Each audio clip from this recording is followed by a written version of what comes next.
হরে কৃষ্ণ। শ্রীমদ্ ভগবদ গীতা পঞ্চম অধ্যায় কর্ম সন্ন্যাস যোগ সারমর্ম। এই অধ্যায়ে সর্বমোট 29টির মতো শ্লোক রয়েছে।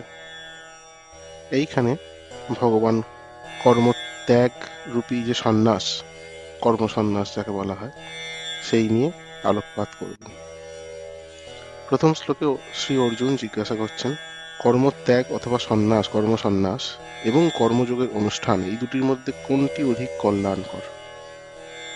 কারণ এর পূর্ববর্তী অধ্যায়ে কর্মযোগ সম্পর্কে শ্রী ভগবান বলেছিলেন, সেখানে বলেছিলেন নিষ্কাম কর্ম করা উচিত। এই অধ্যায়ে কর্ম সন্ন্যাস নিয়ে শ্রী ভগবান বলবেন।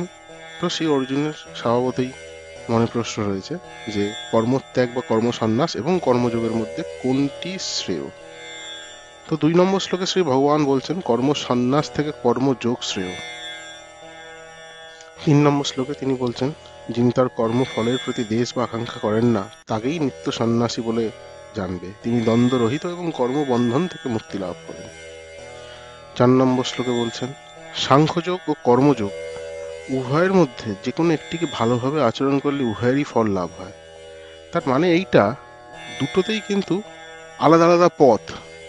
সবশেষে যেই পথেই আপনি যান না কেন, শ্রী ভগবানের দিকে আপনি কিন্তু যাবেন।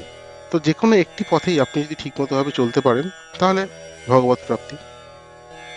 5ম শ্লোকে বলছেন, যিনি জানেন সাংখ্যযোগের দ্বারা যে গতি লাভ হয়, কর্মযোগের দ্বারাও সেই গতি প্রাপ্ত হওয়া যায়, এবং যিনি সাংখ্যযোগ ও কর্মযোগকে এক বলে জানেন, তিনি যথার্থ তত্ত্বদ্রষ্টা।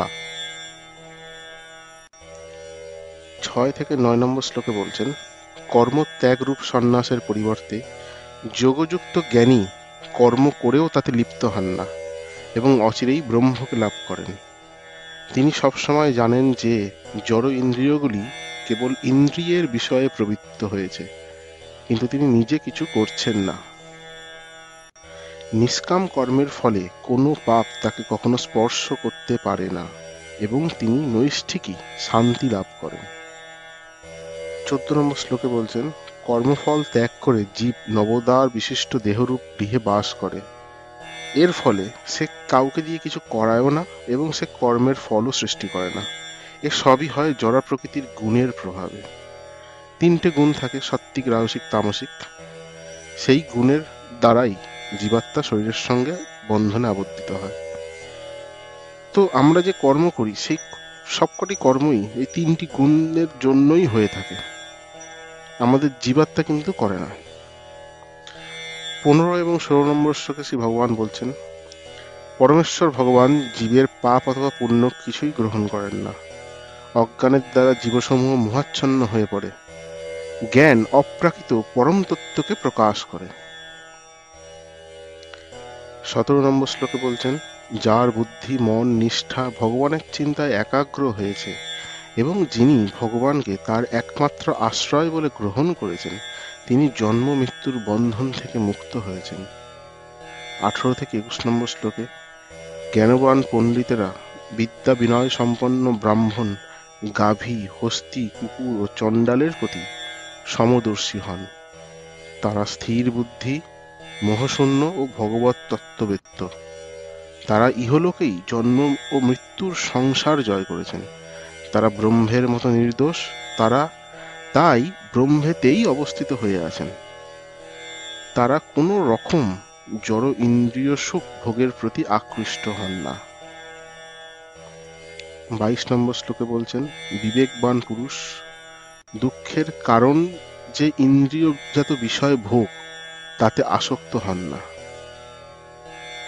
এই ধরনের সুখ ভোগ আদি ও অন্ত বিশিষ্ট, তাই জ্ঞানী ব্যক্তিরা প্রীতি লাভ করেন না। ইন্দ্রিয়জাত যে বিষয় ভোগ, তার শুরু যেরকম আছে শেষও সেরকম আছে। কিছুক্ষণের জন্য আপনার সুখ অনুভূতি হলেও কিছুক্ষণ বাদে সেটা শেষ হয়ে যেতে পারে। তো তাই জ্ঞানী ব্যক্তিরা তাতে প্রীতি লাভ করেন না। আর ভগবানের যে অপ্রাকৃত প্রেম এবং ভালোবাসা, সেটা কোনোদিনই শেষ হতে পারে না। 23 নম্বর শ্লোকে বলছেন, এই দেহত্যাগ করার পূর্বে যিনি কাম ক্রোধ থেকে উদ্ভূত বেগ সহ্য করতে সক্ষম হন, তিনিই যোগী এবং এই জগতে তিনিই সুখী হন। ষড়রিপু কাম ক্রোধ লোভ মোহ মদ মাৎসর্য, মানে এর থেকে দূরে থাকতে, এরা যেন আমাদেরকে চালনা না করে। 24 নম্বর শ্লোক থেকে 36 নম্বর শ্লোক পর্যন্ত, যিনি এই আত্মাতেই সুখ অনুভব করেন এবং যিনি আত্মাতেই ক্রীড়াযুক্ত এবং আত্মাই যার লক্ষ্য, যিনি সংযত চিত্ত, সমস্ত জীবের কল্যাণে রত, তিনি ব্রহ্মে অবস্থিত হয়ে ব্রহ্ম নির্বাণ লাভ করেন। কাম ক্রোধ শূন্য সংযত চিত্ত আত্মতত্ত্বজ্ঞ সন্ন্যাসীরা সর্বতোভাবে অচিরেই ব্রহ্ম নির্বাণ লাভ করেন।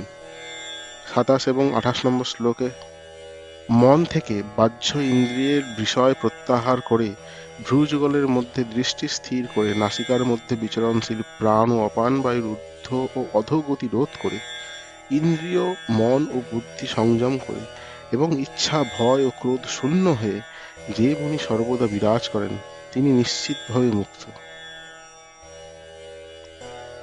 শেষ শ্লোক 29 নম্বর শ্লোকে ভগবান শ্রীকৃষ্ণ বলছেন, ভগবান শ্রীকৃষ্ণকে সমস্ত যজ্ঞ ও তপস্যার পরম ভোক্তা, সর্বলোকের মহেশ্বর এবং সমস্ত জীবের সহিত রূপে জেনে যোগীরা জড় জগতের দুঃখ দুর্দশা থেকে মুক্ত হয়ে শান্তি লাভ করেন। এই অধ্যায়ের 2-3টি গুরুত্বপূর্ণ কথা বলা হয়েছে। প্রথম কথা যেটা বলা হয়েছে যে কর্ম যেটা হয় আমাদের জড়া প্রকৃতির 3টে গুণ, সাত্ত্বিক রাজসিক তামসিক, এই 3টে গুণের প্রভাবে। 2 নম্বর জিনিস যেটা বলা হয়েছে সেটা হচ্ছে ব্রহ্ম নির্বাণ। ব্রহ্ম নির্বাণ বলতে গেলে আপনি মোক্ষ হিসাবে ধরতে পারেন। যিনি সমস্ত পঞ্চেন্দ্রিয়ের বেগ সহ্য করতে সক্ষম হন এবং যিনি আত্মাতেই তুষ্ট, তিনি ব্রহ্ম নির্বাণের অধিকারী। আর আরেকটা জিনিস বলা হয়েছে যে ভগবান শ্রীকৃষ্ণই হচ্ছেন যজ্ঞেশ্বর, সমস্ত যজ্ঞ ও তপস্যার পরম ভোক্তা। তো এই হলো কর্ম সন্ন্যাস যোগের সারমর্ম, পঞ্চম অধ্যায়। হরে কৃষ্ণ।